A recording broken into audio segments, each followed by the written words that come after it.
Hello friends, I made this for. My name is Lauren, and this is a channel where I like to talk about astrology, tarot, and all things related. I am a tarot reader, an astrology fan, a Reiki practitioner, an artist, and a teacher. So sharing what I know is what I love. And yes, I wore this dress in the last video. It's a tube top that's comfy.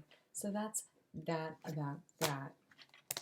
I want to start this video by saying tarot is an interesting tool, and so one thing I want to share with you today is how sometimes we can get confusing messages or messages that seem contradictory to what's going on around us and how we can interpret using this amazing tool, because tarot is a reflection of ourselves, our inner working, the world around us, and really is an amazing teacher at holding space for the multitude of things that are happening within our lives. So with that said, let's get started and talking about today's theme. What do you do interpreting cards that don't seem relevant to the emotions of the day? In other words, what do you do when tarot cards, like let's say you're super depressed and you get the Sun card, or you're in a super happy place but you get the Ten of Swords. How do you make sense of a card that doesn't initially feel like it fits with the scenarios at hand? Well, I just want to also say that this is a very complex topic. And so my interpretation of how to navigate this is my interpretation. So I don't want anyone thinking that this is the be-all, end-all for what to do when we are kind of stuck looking at a card and not getting what the fuck could this possibly mean at this point in time, right? But let's start with something that's kind of coming up for me right now. Very positive cards when I'm feeling very stressed out. So the other night, the reason why I decided to make this video is because literally as I'm dealing with a lot of pain or sadness within my heart due to ties and family relations, I am also pulling a card for gratitude from Marcella Kroll's deck and the Sun card from a tarot deck. And so this can be interesting, right? It's not really a reflection of how I'm feeling in the moment, but more a reflection of what I can lean into the moment. So that's one way of looking at it when you're kind of in a sad place and you're getting very like bright and sunny cards, right? Not as like a toxic positivity sort of thing, but more of a thing to say, hey, where can we find this energy, right? Where can we find this power? Because if you're going through heartbreak, if you're feeling very in the Three of Swords, it might not feel very supportive to get the World card, because this says a completion. And yeah, this is a completion. Perhaps it is a painful cycle at the end of something, but we're not really able to move into what else that might be trying to say to us. Again, tarot is a tool of reflection, not necessarily, how I read, is a tool of reflection, not necessarily a this is the outcome. It's more of a this is what's going on within your heart.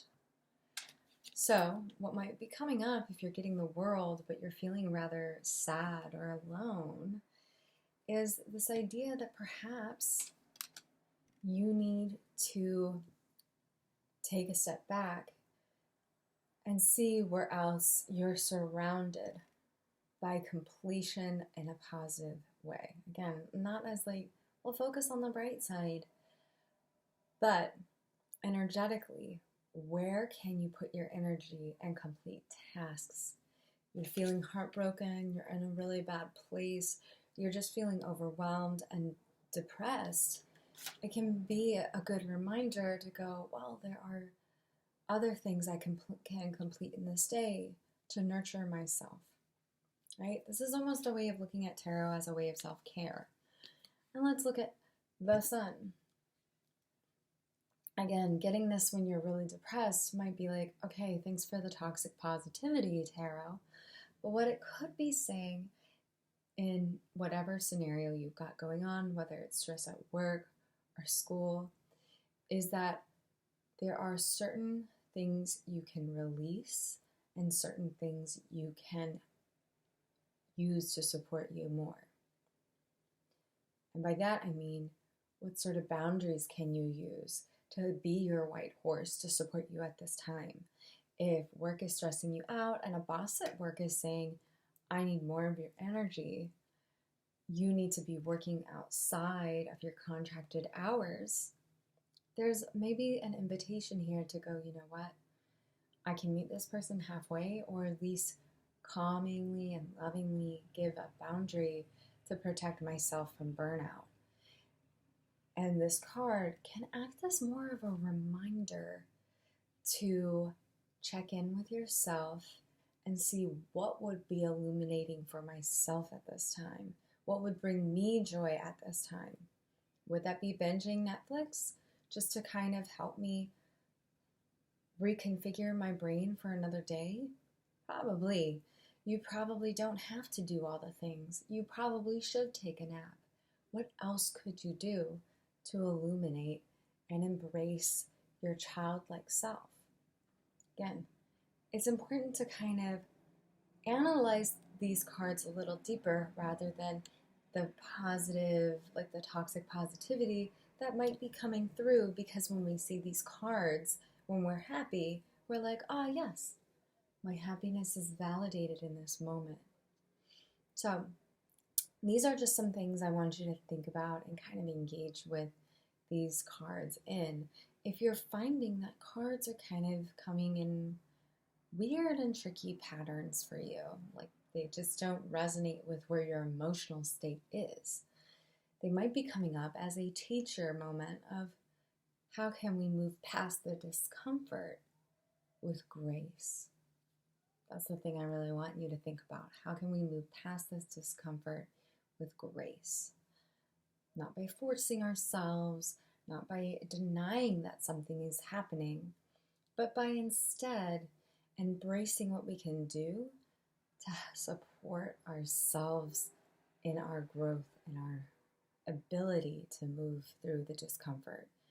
We cannot destroy discomfort. We cannot stop it from coming into our lives, but we can give ourselves lots of grace when moving through it. But on the flip side, what if you're feeling really, really good and you pull a Three of Swords? This can be even more perplexing for people, especially if you're brand new to tarot. You might just write this off as a, well, that's just not for me right now. It's just not how I'm feeling right now. But again, if tarot can reflect to us how to move past certain discomforts, how can tarot be teaching us in this moment? How can tarot be sitting here and giving us a window reminder of something that we might need reflection on, right? Right? Or if we're really happy and we get the Death card. Well, these quote-unquote negative cards, as I've said before, no cards are positive or negative. They're simply experiences. I tend to look at these as more transformative, teachable moments, especially death. Transformation comes in releasing. So you might be feeling really good. And maybe this card is coming up to ask you and remind you, hey, is it because you've let go of certain expectations around people or situations that you're able to embrace this sunrise coming around us? Is it because we've allowed ourselves to sit with the pain that we're able to sit in our power and pleasure right now? This can almost be little reminders of you are able to move through these things, and that's why you are feeling so good right now. A reflection of how you've transformed or how you've moved through your pain. Perhaps almost as a reminder of, look how far you've come. Look at where you were. Look at what used to trouble you and weigh on your mind. These are important lessons, or at least little reflections to remind us like, hey, we're doing okay. Perhaps judgment comes up and you're not quite sure. What does this mean when I'm feeling so good? Perhaps judgment is coming up to remind you that your rebirthing process is always happening. Even through your joy and pleasure, you are constantly evolving and reliving your life. Every day is another day to start over and follow the call of your angels, of your guides, of your ancestors into your next, even more beautiful phase. So in this sense, tarot is not holding us accountable as far as like what we need to be doing all the time, but perhaps reminding us that we are transforming, and these moments of feeling good are a sign of the growth that we've taken. But it can also be a reminder that even though things are going well, discernment is still important.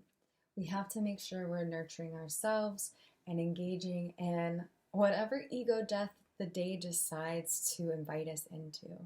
And I think that's something really beautiful. Again, that's my interpretations of these cards and how I feel like we can move and groove through these cards even when things are getting really fucking weird. Because if you're having the best day of your life and you pull up this card, it might not really resonate. But if we sit with it long enough, we can find a really valuable lesson in the time we spend building a relationship with that card. But with that said, thank you for being here, friend. If you enjoy what I had to share today, please like, comment, subscribe. All the videos that are being recommended to you, I would recommend that you click on them and make sure to continue following in my little sharing of knowledge. And if you want to support me, I do have a Patreon where I help people get encouraged to create as a ritual.